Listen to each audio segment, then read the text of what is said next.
आणि मी इथं यायच्या आधी गडमुडशिंगी ग्रामस्थ असेल किंवा धनगर समाजाला एक आव्हान केलं होतं. म्हणजे मी गावाकडं पण आव्हान केलं होतं की बुके नगोत आणि बुकं द्या.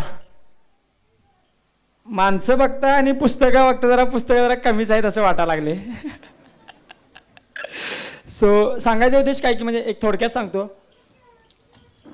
गावामध्ये म्हणजे काय बुके देऊन काय 4 दिवसात ते कचरा गाडीत टाकली तरी काय उपयोगाचे नाहीत. एखाद दुसरं पुस्तक एखाद दुसऱ्या गरजू विद्यार्थ्याला चांगलं उपयोगाला पडलं. गावात एक स्वखर्चातून किंवा समाजाच्या माध्यमातून किंवा जे काही दानशूर व्यक्ती मदत करते त्या व्यक्तींच्या माध्यमातून एक वाचनालय किंवा स्टडी रूम चालू करायचं नियोजन आहे. शेड वगैरे बांधून झाले, रूम वगैरे बांधल्या, आता फक्त फरशा वगैरे रॅक वगैरे घ्यायचं काम चालू आहे. मग मी जाऊन लोकांना का हक्कानं काय सांगतोय की मला पुस्तकं पाहिजे आहेत म्हणून मी 100% सांगतोय. मी लाजत नाही अजिबात.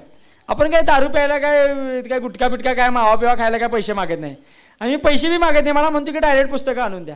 सो गडमुडशिंगी ग्रामस्थांना एवढंच माझं कळकळीची विनंती आहे, पुस्तकं जरा कमीच दिसायला लागल्यात, जरा अजून जरा पुस्तकं यायला पाहिजे असं मला वाटतंय. जेवढी माणसं तेवढी पुस्तकं असं मला वाटतंय.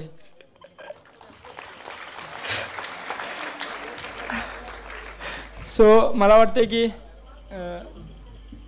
ॲक्च्युली 9:30 वाजल्यात आणि खूप जास्त आणि काय आहे ना म्हणजे लोकांनी डोक्यावर घेण्याचं कारण इतकंच की काय दिसतं या सगळ्यात तर आपुलकी दिसत्या.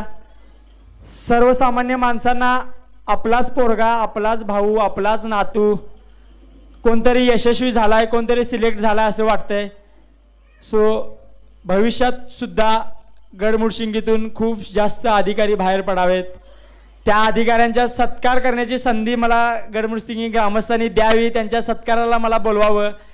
मग मला त्यावेळी वाटेल की बाबा गडमुडशिंगीत येऊन मी बोललो आणि त्या गोष्टीचं कुठेतरी सार्थक झालं. मला त्यावेळी वाटेल की बाबा एक 4 विद्यार्थ्यांचा सत्कार करून गेल्यानंतर मला असं वाटेल त्यावेळी असं व्हायला पाहिजे की गडमुडशिंगी ग्रामस्थांनी जास्तीत जास्त जिप्सी आणायला लागायला पाहिजे. एक 20 जिप्सी रस्त्याला लागायला पाहिजेत की बाबा ती मिरवणूक आता कधी असं संपायलाच नाही पाहिजे असं व्हायला पाहिजे.